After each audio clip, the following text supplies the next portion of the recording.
continuidade à série de pré-eleições 2012, o Sul 21 veio ao diretório do PCdoB conversar com a pré-candidata comunista Manuela Dávila, deputada federal. Olá. Tudo bem? Tudo ótimo. Então, deputada, vamos falar um pouco de essas eleições que se aproximam. Em termos de estratégia, o que o PCdoB pretende fazer nessa campanha eleitoral? A primeira questão é como nós vamos chegar na campanha, né? O PCdoB tem se esforçado para construir uma frente ampla de partidos que dê sustentação a um projeto de transformação da cidade de Porto Alegre. Nós reconhecemos que Porto Alegre tem uma caminhada de conquistas, né? A cidade tem, ao longo da sua trajetória, inúmeros gestores que, de uma maneira ou de outra, conseguiram resultados para a cidade, mas nós achamos que Porto Alegre precisa se posicionar para enfrentar o século XXI e o bom momento do Brasil. Nós achamos que a cidade não tem esse posicionamento hoje. Pois é, essa frente que o PCdoB compõe, falando de Porto Alegre especificamente, é justamente para tentar formar um bloco que dispute as duas pré-candidaturas também do PT e do PDT, que é a situação atual, ou talvez para daqui um pouco até contar ainda com o PT, né, ainda próximo das eleições, em uma possível coligação. O PT fará suas escolhas, né? O PT durante o ano de 2011 foi construindo tanto a decisão de ter ou não ter uma candidatura quanto a sua posição política de ser ou não ser governo municipal. O PCdoB não passou por essa circunstância, né? Nós respeitamos porque esse é o tempo e as causas petistas, não são as nossas, né? Nós passamos o ano de 2011 tentando consolidar o bloco que elegeu Tarcísio Genro governador, porque nós achamos que não é correto impor ao governador a mesma condição que foi imposta ao prefeito Fogaça no ano de 2010, né? De uma tentativa de blindá-lo, de retirá-lo do jogo político. O governador é um dos maiores quadros políticos do Brasil e, como tal, deve ter posicionamento nas eleições enquanto militante, não enquanto governador do estado. Até porque acho que Tarso jamais usaria a máquina do governo do estado a favor de nenhuma candidatura, porque não é do seu feitio, né? Então, nós construímos essa relação entre os partidos e mesmo com o PT a partir disso. Bom, há vontade de consolidar a frente de 2010, qual a diferença entre 2010 e 2012? Essa é uma resposta que o nosso partido ainda espera do Partido dos Trabalhadores, porque nós não identificamos, né? Nós somos um partido de oposição, uma frente de oposição, temos uma candidatura viável, como tínhamos em 2010, com a candidatura dos Tarsos. Mas, enfim, as questões do PT são deles e nós respeitamos os tempos. A nossa eleição está sendo construída de outra forma, né? Aglutinando e construindo um projeto que consiga fazer Porto Alegre se projetar no bom momento do Brasil.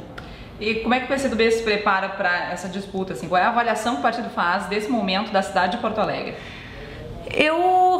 É uma tradição do PCdoB respeitar tanto as opiniões quanto as conquistas que os prefeitos ou as gestões alcançam, né? Porto Alegre é uma cidade que tem um nível médio de vida bastante positivo.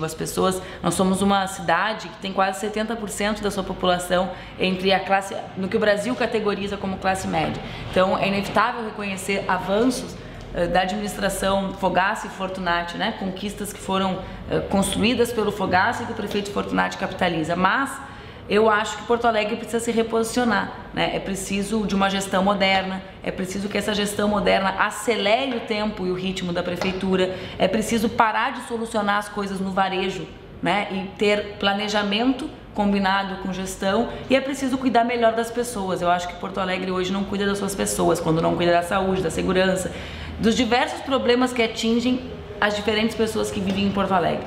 Como é que tu consegue sintetizar os principais problemas ou as mudanças mais urgentes para a cidade? Acho que tem dois aspectos centrais. Um é o tema do planejamento da gestão, né? Como reposicionar Porto Alegre no Brasil com uma gestão moderna para dentro, que combata a corrupção e a burocracia, e para fora, que atenda aos cidadãos com velocidade. E o outro tema é o cuidado da cidade e das pessoas, né? Eu acho que Porto Alegre precisa voltar a cuidar e a dar atenção aos seus cidadãos. Em termos de conquistas, que a senhora mesmo mencionou no começo da entrevista, Porto Alegre viveu recentemente duas conquistas de anúncio, pelo menos, de obras que são fundamentais e esperadas, como o metrô de Porto Alegre, a liberação da área do Cais Mauá. Enfim, isso certamente vai ser valorizado na candidatura da situação, né, do governo municipal atual. Como é que a sua candidatura vai, enfim, contra-argumentar isso, já que são conquistas... Não trata-se de contra-argumentar. De Estado mesmo. Esse não é o método do PCdoB fazer política. Eu não tenho a necessidade de contra-argumentar tudo que o Fortunati faz, porque eu não sou oposição a ele pontualmente por causa do cais ou por causa do metrô. Primeiro, acho que o cais e o metrô saem por uma postura política construída pelo prefeito Fogaça. Foi o esforço de pacificar as relações na cidade de Porto Alegre. Esse é o mérito do Fogaça que, infelizmente, o prefeito Fortunati tem negado, tanto pela forma quanto pelo conteúdo das suas manifestações, né? O Fogaça foi um homem que fez um esforço grande para rearticular a prefeitura com o governo do estado e com o governo federal. Por isso, o CAIS é liberado hoje, um processo que começou no governo Fogaça com a Ieda, né? E que foi consolidado pelo governador Tarso e acelerado pelo secretário Pestana. Eu sei porque acompanhei um dos dias que ele estava em Brasília para reunir com a ANTAC.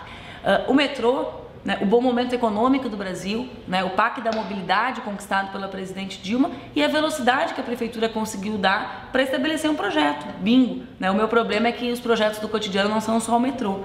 Né? Nós não podemos ter a velocidade de gestão apenas para readaptar o projeto do metrô da Lomba do Pinheiro para a Zona Norte. É preciso fazer isso com toda a gestão o tempo todo, não só com grandes obras, mas com aquilo que atinge os cidadãos no seu cotidiano. Então tá, obrigada mais uma vez por conversar com a TV Sul-21. Então o tom da campanha mesmo é propositivo e argumentativo, nada de ataques pessoais ou críticas. Quem sofre ataques pessoais sempre sou eu, que seria a única mulher candidata, né? Então eu, talvez por sentir na pele o que é viver uma campanha rebaixada e ataques, eu seja incapaz de reproduzi-los. Tá certo. Muito obrigada, deputada Manuela Dávila. E a TV Sul-21 volta na próxima semana com mais pré-eleições 2012.